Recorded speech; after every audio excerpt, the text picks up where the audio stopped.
This clip is brought to you by SaveWithConrad.com.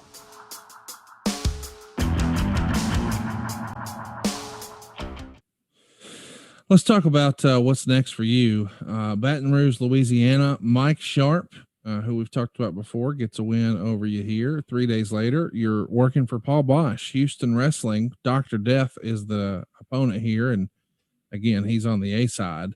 We've talked a little bit about Paul Boesch, but what was just a typical day like?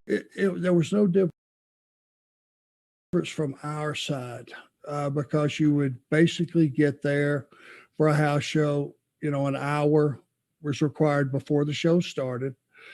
Paul Boesch was like the co-promoter. Him and, Bill, I guess, owned Texas together, as far, not Texas, but Houston.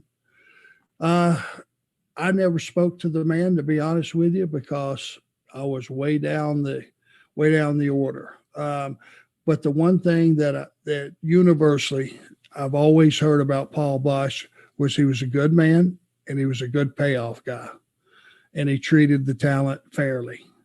And that's what was the case with me. But basically it would just be when you had a trip like that, which was 275 going across from Baton Rouge, notoriously we would have something booked the next day, like Biloxi, which is 100 from Baton Rouge. So you had to go round trip. So that's 550, back and forth to Houston.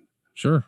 But I heard, Bruce will tell you a lot of great stories. I guess Paul Boesch was a surrogate father to Bruce. And, but I just heard he was just a good, honest payoff guy. That was always the story about Paul Boesch. Next up, as we mentioned, that was a TV taping, but now you're going to be working with Tim Horner on the 22nd, and that one's in Jackson, Mississippi at the National Guard Armory. On the 25th, Chavo Guerrero is going to get a win over you in Baton Rouge. On the 28th, Dick Murdoch is going to beat you in Houston for Houston Wrestling. Are you enjoying the relationship that Boesch has with Watts? I mean, do you view this as a valuable learning experience, or is it really all that different from working for Watts? No, and we were working for Watts. The only thing that we knew was that Mr. Boesch was co-owner, but he didn't do any of the hands-on stuff.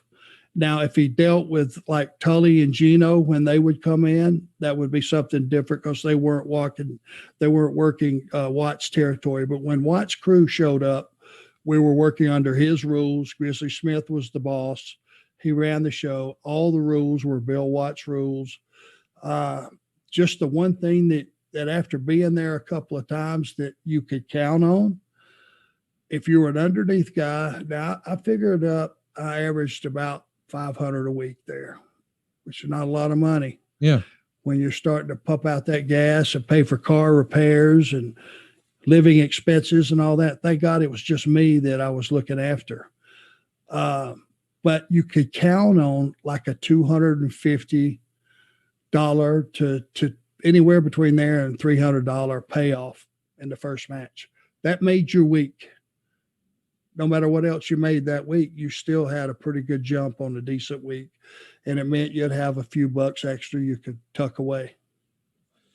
February 1st, as we're finished with January of 83, you're in a losing effort to Mike Sharp in Baton Rouge. The next day, the Junkyard Dog beat you on TV. And of course, as was the case a lot of times, it was double duty.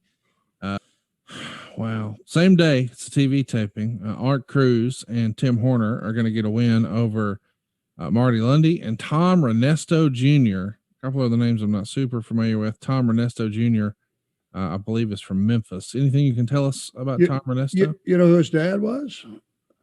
He was one of the assassins. Okay. One of the original assassins with Jody Hamilton. That's awesome.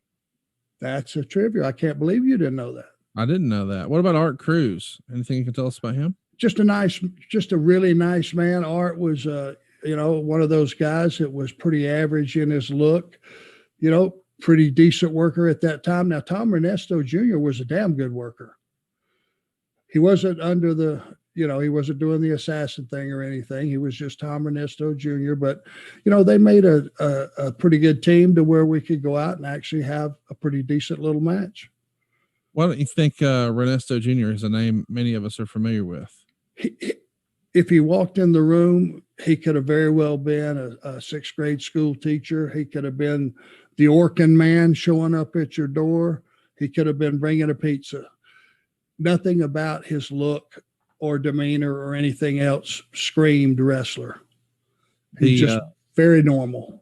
The only time I remember even seeing him was on an old trading card from Pabst Blue Ribbon and Rack's Roast Beef. It's one of the more coveted wrestling trading cards. And he has, Google him, Tom Ernesto Jr. You'll see what we're talking about. Hey, it's Conrad Thompson. Thanks for checking out the podcast here on YouTube. Be sure to hit the subscribe button and the notifications bell so you get a notice anytime we upload some new content. And go save yourself some money right now. If you're in a 30-year loan or you have credit card debt, it's not a matter of if I can save you money. It's a matter of how much. Find out right now for free at SaveWithConrad.com.